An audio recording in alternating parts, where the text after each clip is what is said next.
Welcome back to Where Bluebirds Walk. And as Reza just talked himself out of a job with them substitutions at Bristol City. Well, here to discuss that and review the whole Rovers game.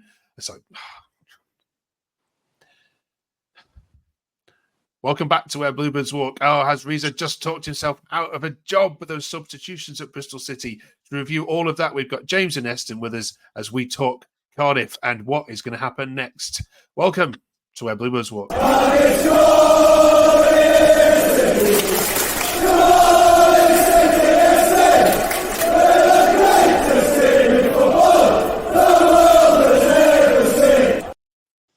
James, that was going so well for you, wasn't it? And then changed to a back five and it all fell apart. What's your view on it? So obviously we in the first half it was a bit even. Obviously Bristol started the better team. I thought we grew into it quite well. Started to create a few chances. And obviously went in half-time 0-0. Come out then the second half, got the goal from Ollie Tanner. And then he sort of changed it to a back five on sort of the 60th, 65th minute, which a bit poor really, just because I thought that we were definitely going to go on to possibly score the second goal. So it was a bit disappointing that he changed it to a back five quite early. Eston, did he cost you the game in your eyes? I think so, yeah. It's just purely down to that change where he changed the shape to a back five. You know, he took a striker off and replaced him with a centre back. I mean, you can see why he's desperate for the win because, I think this win would have got him a shot at the permanent job. But I don't think he will now because deep down he knows he's messed up there. Yeah, that was the view on social media as well. Nick says Reza made a mistake.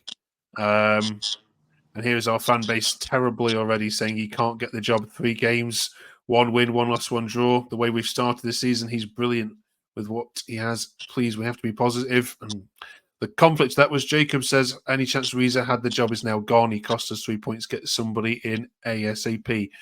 James, do you think if he had beaten Bristol City, given the way that you coped against Millwall as well, that he might have been given a chance?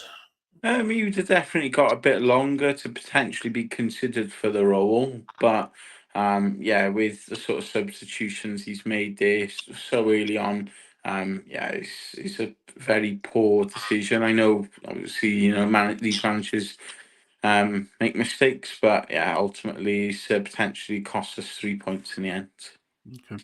Okay. Still, an away point is a good one. What about the performances, Eston? Have you been impressed with? I mean, there's not much to build on, given what you watched before. But have the performances been better in your view? The big question mark was whether he could cope tactically, because he hasn't had many permanent managers' jobs before. I mean, I think he had 7 games at Leyton Orient before this, in 2017. But I think he's coped quite well. You know, we've seen an upturn in performances and he's stopped the rot of losses, which you've got to give him credit for, I think. You know, he's done really well in that sense that he's got the players believing in what he wants to do on the pitch. And yeah, I've been really impressed, really. So many people have said for both of you that he should be given more time after the international break, given this positive start to his campaign at Cardiff. But time is now ticking on. What do you want to happen now, James? You can't carry on this limbo for much longer. Do you give him the job, isn't it? Or who else do you want in? So personally for myself, I wouldn't give him the job. I mean, obviously the performances have been a lot better. We weren't too difficult to, build on that since obviously what Errol Bullock served at the start of the season. But to be honest, we need a manager in that's quite experienced. Otherwise, we could end up with a sort of a Mark Hudson same sort of situation there where he's sort of given a job now couple of months and then we're in the same position looking for a third manager this season. We can't afford that. It nearly cost us our place in the Championship a couple of seasons back. So yeah, we need to be looking at an experienced Championship manager to take this club forward. And I think the squads that's there is more than decent enough to get up the table into sort of the mid-table if he's coached properly. All right, then. Final one then to you both, Aston. Of all the names you've heard so far linked with this job, who do you want to get it? I think, like I said before, I think it's still Stephen Schumacher. I think, he's quite a strong personality, which I think you need with this job because it's a difficult job. And he knows the Championship.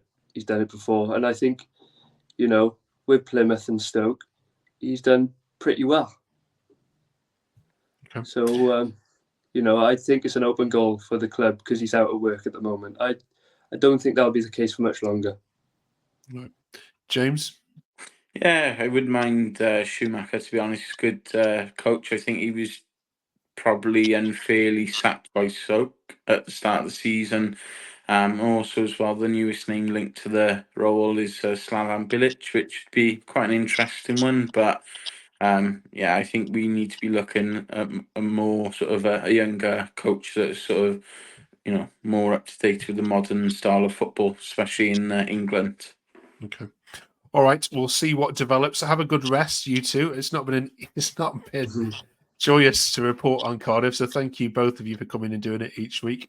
Thank you for watching as well. We know there's lots of Cardiff content you can tune into, but please do drop us a like and subscribe. We want to try and beat Swansea in terms of subscribers and beat them to 20. So if you can drop us a subscribe, that'll be absolutely fantastic. Thank you very much for watching. We'll see you next week, when we'll talk about the next run of games. Cheers, fellas.